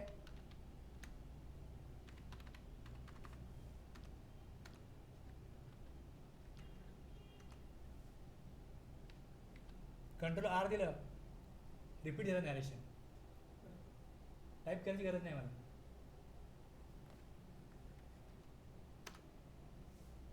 एंट्री झाली, गो टूला जाऊन परत बघतो मी बॅलन्स शीट आहे, कॅपिटल 1,55,000 झालं, कारण 20मध्ये 1,55,000 ॲड झाली. बिझनेसमध्ये कॅश आली, बिझनेसमध्ये कॅश आली, इन्व्हेस्टमेंट काही माल खरेदी करायला पाहिजे म्हणून काय कॅश पण दिलेली आहे, 25,000 कॅश आहे. बिझनेसमध्ये कॅश आली, कुठल्याही मार्गाने कॅश येऊ, लोन म्हणून येऊ, बायरनी पैसे दिले तरी येऊ, तुम्ही कोणाकडे लोन घ्या, कुठल्याही प्रकारे कॅश बिझनेसमध्ये आली की नाही, बस रिसिप्टला एंट्री, रिसिप्टला एंट्री केली, कॅश कॅपिटल 25,000.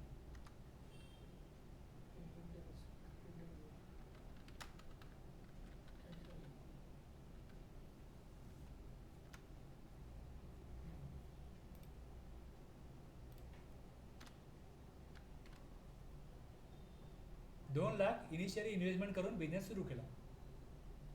ही एंट्री फक्त एकदाच होते लाईफ टाईममध्ये, परत होणार नाही. कॅपिटल एकदा घेतलं तर एकदा.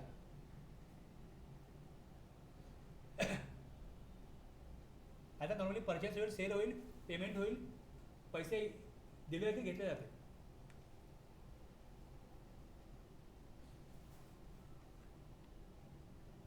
आता मी एंट्रीज केल्याच कुठे, इथे बघा तुम्ही डेबुक खाली बघा, मी इथनं मास्टरमधनं क्रिएट केला, ट्रान्झॅक्शनमध्ये काय केला, वाउचरमधनं रेकॉर्ड केला ट्रान्झॅक्शन, आणि ते मला बघायचं ट्रान्झॅक्शन, त्या डेबुकमध्ये आलो. बघा मी सगळ्या एंट्री 2 ऑगस्टला केल्या. ओके, तेव्हा मला कळलं की मला डेट 1 एप्रिल पाहिजे होती, मी 2 ऑगस्ट टाकले.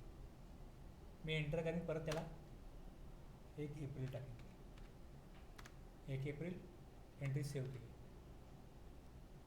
आता मला एंट्री दिसत आहेत वरती फॉर 2 ऑगस्ट. ओके, बाजूला इकडे बघा पिरियड दिसतो, पिरियडला क्लिक केलं, 1/4 ते 2/8. आता बघा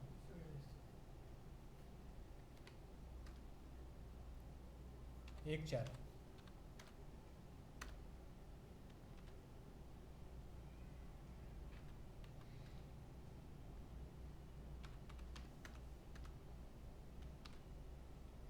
3 गोष्टी लक्षात घ्या. एक, तुम्हाला बनवायचं आहे, दुसरं तुम्हाला बदल करायचा आहे, आणि तिसरं डिलीट करायचं. कंपनी बनवली, अल्टर केली, डिलीट केली, सेम एंट्री आहे. तुम्ही बनणार, क्रिएट करणार, दुसरं चेंज करणार म्हणजे अल्टर, आणि एंट्री नको आहे, इथे पण डिलीट आहे. एंट्री बघतोय मी, डिलीट करू शकतो बघता बघता. जेव्हा एंट्री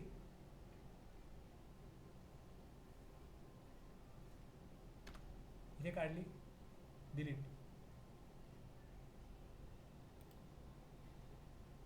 डिलीट,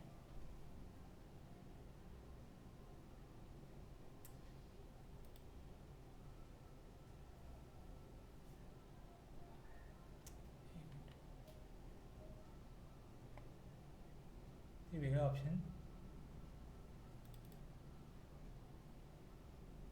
ऑप्शन का आला होता? तेच इथे की प्रेस झाली आहे.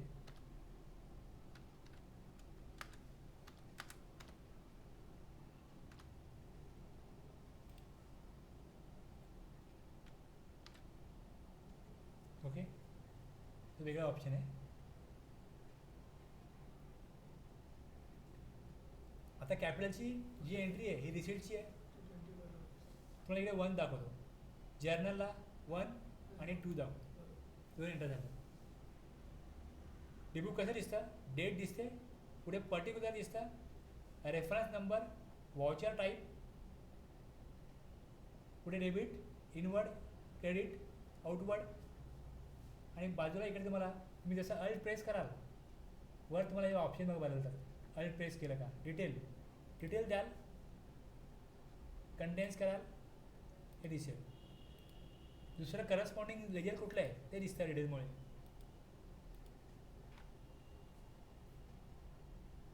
आलं लक्षात? 3 एंटर झाल्या. आता इकडेच मी खाली म्हटलं इन्सर्ट वाउचर, किंवा खाली इकडे म्हटलं मी ॲड वाउचर. ॲड वाउचर आहे, मला पुढे एक एंट्री करायची आहे. पुढची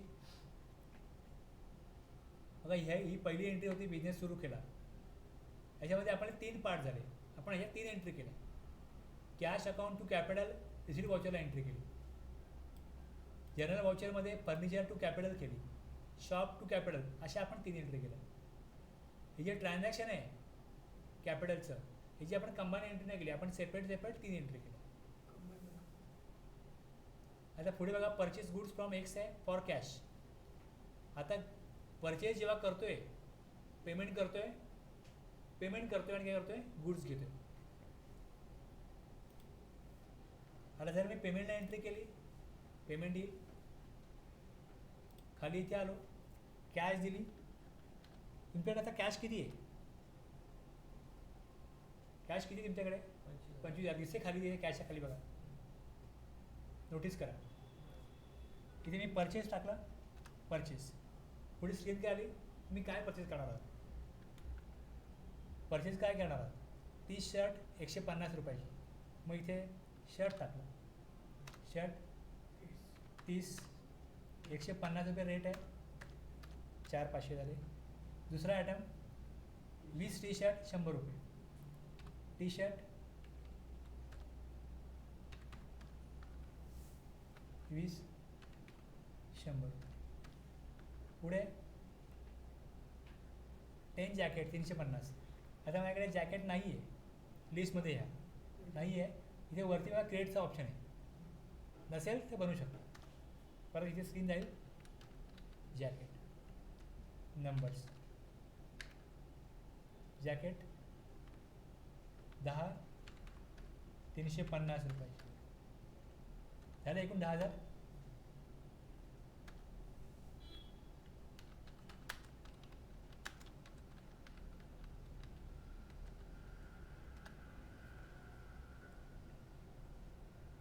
आता ही एंट्री कधी केली? 1 एप्रिलला. जर मला ही एंट्री करायला पाहिजे होती 1 मेला, मी काढली परत 1 मे केलं.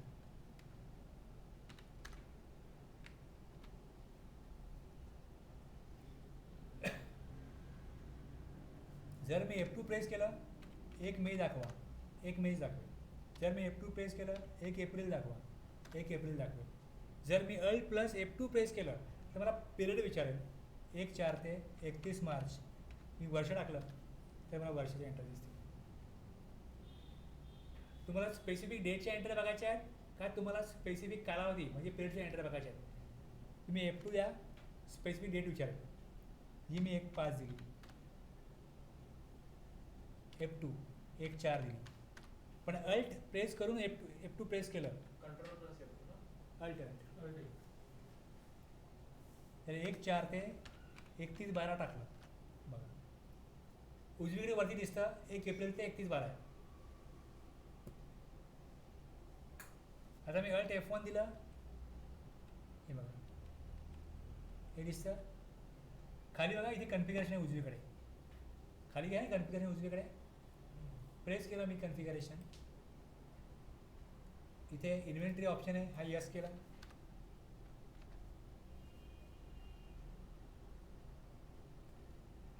F12 मध्ये डिटेल पाहिजे, बिल वाईज डिटेल पाहिजे. इन्व्हेंटरी येस आहे, नो केलं.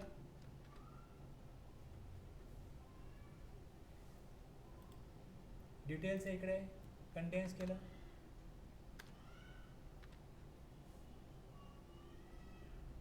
आपण काय बघतोय?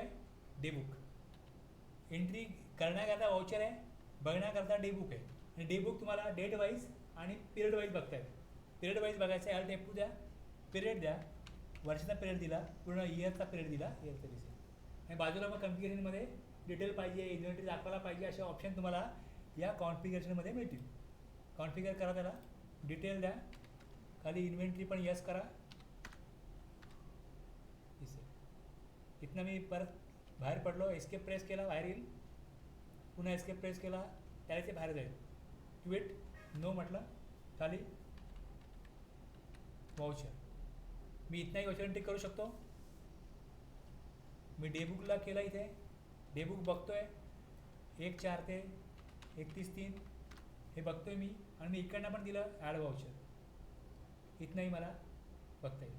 आता वरती बघा गो टू आहे, गो टूमध्ये मी डेबुक खाली बघतोच आहे, डेबुक खाली आपलं ओपन आहेच. प्लस आपण इथनं आता बघायचं आहे आपल्याला प्रॉफिट अँड लॉस दाखवा. आता परत नियम बघा काय, तुम्ही परचेस केलं म्हणजे एक्सपेन्स केला, ओके. एक्सपेन्स वाढला, परचेसला डेबिट आहे, परचेसला डेबिट आहे, या बाजूला तुमच्या डावीकडे एक्सपेन्स आहेत, उजवीकडे काय इन्कम आहे. सेल होईल उजवीकडे, परचेस होईल डावीकडे. 10,000 काय केलं आहे, परचेस केलं आहे. आता मी 12,000 सेल करणार आहे. सेल केल्यावरती कुठे येईल ते, इन्कम साईडला येईल, उजवीकडे येईल. बघा आता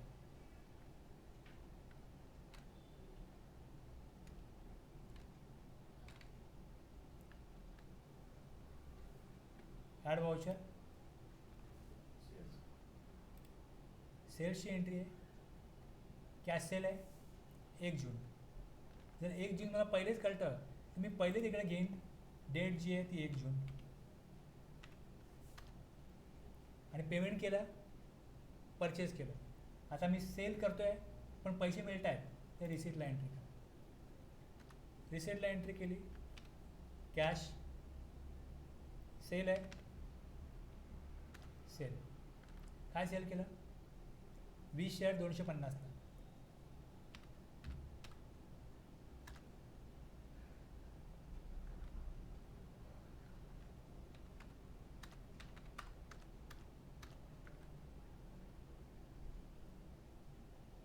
पंधरा शर्ट 200, टी शर्ट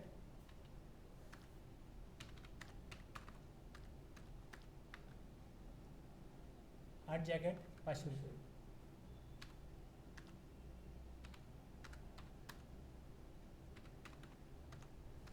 अरे 12,000. Go to profit and loss. 2,000 profit दिसतं, 2,000 प्रॉफिट प्लस जो स्टॉक उरला आहे ते पण प्रॉफिटमध्ये जाणार. 2,700चा स्टॉक आहे आणि 2,000 तुमचा कॅश प्रॉफिट झालं आहे. 4,700 तुम्हाला प्रॉफिट दाखवेल. आणि हे 4,700 जे आहेत, जर तुम्ही बॅलन्स शीट बघाल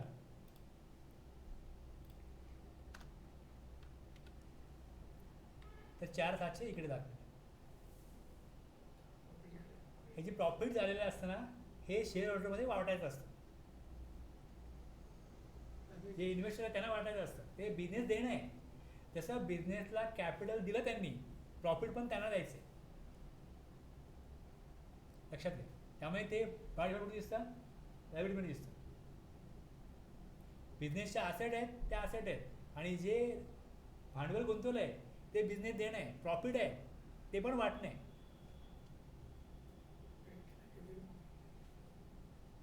ओके. आता मी इकडे स्टॉकला आलो.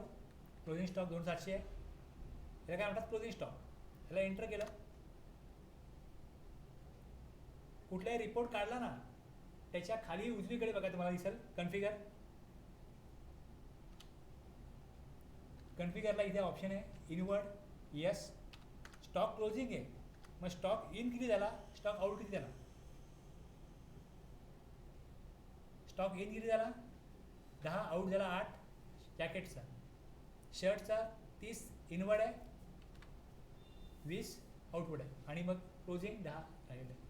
पुढे टी शर्ट आहे 20 इनवर्ड, 15 आउटवर्ड, आणि क्लोजिंग राहिला 5. पण जेव्हा मी रिपोर्ट बाय डिफॉल्ट बघाल, क्लोजिंग स्टॉक F12 द्या, खाली जाऊन इनवर्ड यस द्या, आउटवर्ड यस द्या, हे. आणि जर तुम्ही डेबुकला गो टूमध्ये जा, स्टॉक समरी आहे तेच येईल, तेच येईल जे बॅलन्स शीटमधनं आले. F12 केलं तेच ऑप्शन आहेत, inward yes, outward yes, stock दिसतो.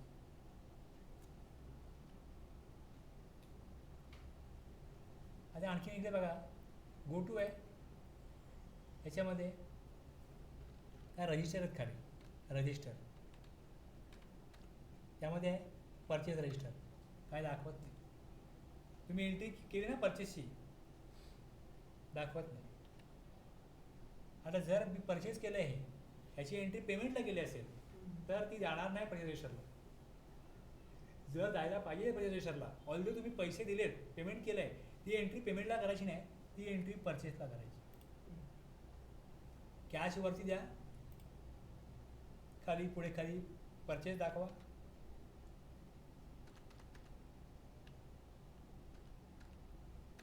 परचेस याप्रमाणे येईल.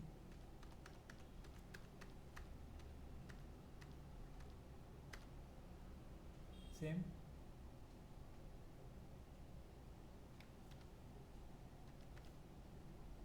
रिसीटची एंट्री आहे 1 जुलै. याला मी सेल करतो.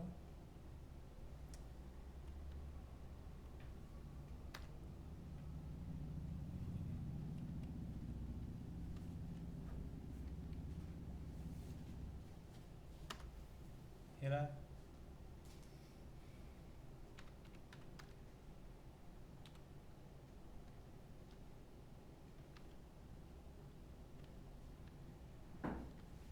आता बघा याला जूनच राहू दे. 1 June sale. Go to register purchase register. मग आता एंट्री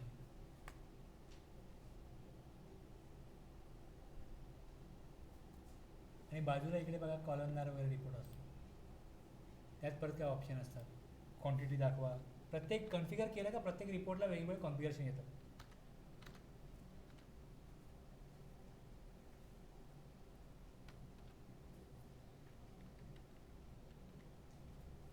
परफेक्ट झाला तो 31 तारखेला वाटतंय तो. तुमच्या कंपनीची पॉलिसी काय त्याप्रमाणे वाटलं ना. 31 तारखेला तुम्ही वाटू शकता ना ABC मध्ये. नाही ते समजा आता कसं पार्टनरशिप फर्म आहे. एका पार्टनरला पैशाची गरज लागली त्याने घेतलं बिझनेसमधनं.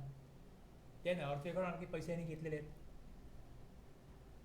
असे वरच्यावरती पार्टनरशिप फर्ममध्ये लोक पैसे घेतच असतात.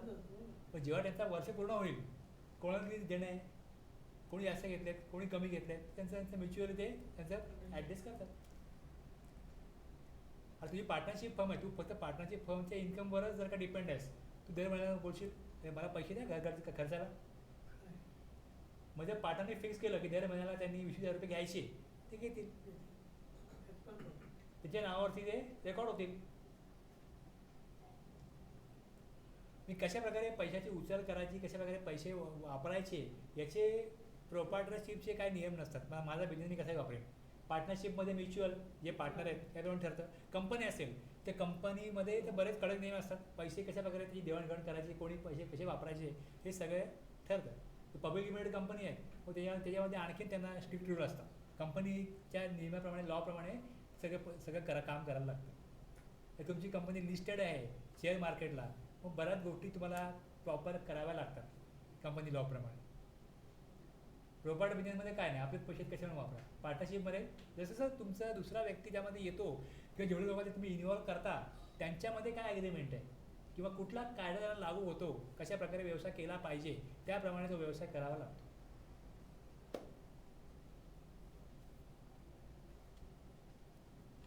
ओके कळलं तुम्हाला. एन्व्हायरमेंट कळलं की टॅली सुरू करतो आपण.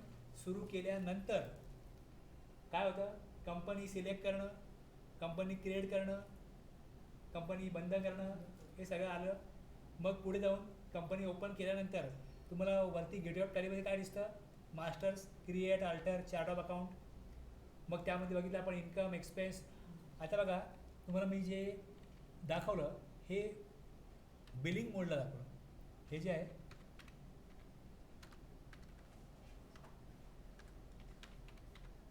हा बिलिंग मोड होता. हे प्रकारे बिलिंग केलं गेलं सेलला. डेबिट क्रेडिट हा कन्सेप्ट वापरला नाही इकडे. जे बाजूला इकडे ऑप्शन आहे की चेंज मोड. ह्याला तर मी दिलं ॲज वाउचर. बघा इथे डेबिट आहे. सेल केलं कॅश वाढली. कॅश वाढली इथे बघा कॅशला काय आलं. आता तुम्हाला मी ज्या प्रकारे नियम सांगितला की इन्कम झालं जर का इन्कम जरा पुढे जाऊन जर इन्कम वाढलं तर क्रेडिट होईल. एक्सपेन्स वाढले डेबिट होईल. एक्सपेन्स कमी झाले मी इथे पाहिजे प्लस लिहा प्लस मायनस. इथे पण प्लस झालं इथे मायनस झालं. इन्कमला वाढलं तर प्लस. सेम लायबिलिटी वाढली कमी झाली, लायबिलिटी वाढली तर तुम्हाला क्रेडिट, लायबिलिटी वाढली तर क्रेडिट होते, असेट वाढली डेबिट होते. आत्ता जर का मी डेबिट क्रेडिटचा जर का तिकडे व्ह्यू दिला, मोड चेंज केला, तर याप्रमाणे मला डेबिट दाखवेल कॅश आणि इन्कम वाढलेलं आहे सेलमुळे, क्रेडिटला आलेलं आहे. पण आता होतं काय, सॉफ्टवेअर अशा प्रकारे बनवलेले असतात की एंट्री करणाऱ्यांना अकाउंटिंगचे जे काय टर्म्स आहेत या माहिती असण्याची गरज नाही. डेटा एंट्री करण्याचं स्किल त्यांना फक्त पाहिजे. एकदा मी सांगितलं ह्या प्रकारे स्क्रीन काढा, इथे चेंज मोड करा, चेंज मोडला जाऊन इनवॉइस आयटम इनवॉइस द्या, आयटम इनवॉइस दिलं काम झालं. बॅकग्राऊंडला डेबिट क्रेडिट चालतं, बॅकग्राऊंडला बॅलन्स शीट बनते, बॅकग्राऊंडला प्रॉफिट अँड लॉस बनतो, काम चाललं. सेल रजिस्टर बनतं, पर्चेस रजिस्टर बनतं. नियम काय बाकीची माहिती आणण्याची गरज नाही. फक्त ज्या डेटा एंट्रीच्या स्क्रीन आहेत तिथे डेटा एंट्री कशी करायची समजून घेतलं, काम झालं. त्यामुळे एंट्री करणारे कॉमन एक्सपर्ट असण्याची गरज नाही, डेबिट क्रेडिट माहिती असण्याची गरज नाही.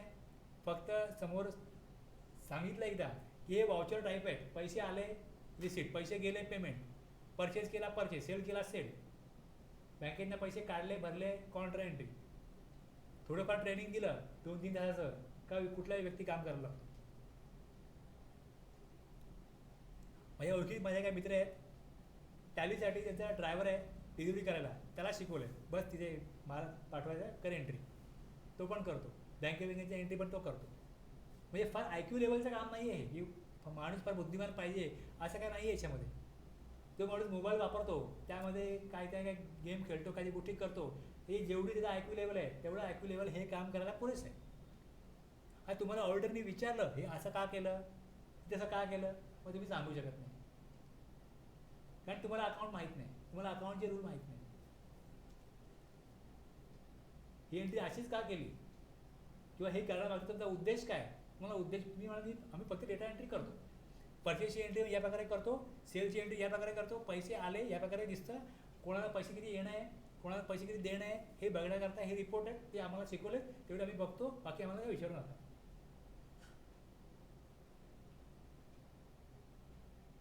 त्यामुळे कोणी इन्स्पेक्शनला आला तर ऑपरेटरकडनं तुम्ही अपेक्षा करू नका की तो दाखवेल काय तुम्हाला.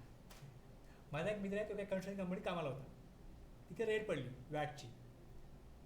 तर कमिशनर आले, 20-25 लोकांना घेऊन आले, बोलले कोण आहे इथे, मालक काय आलेले नव्हते, स्टाफ आलेला होता. अकाउंटंट कोण आहे तुमच्या इथं, तो बोलतो की मी आहे.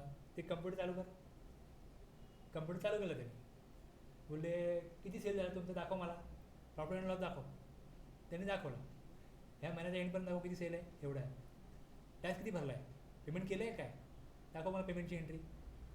ते वॅटचा रिपोर्ट पण तिथे त्यांनी सेट केला होता काउंटरमध्ये.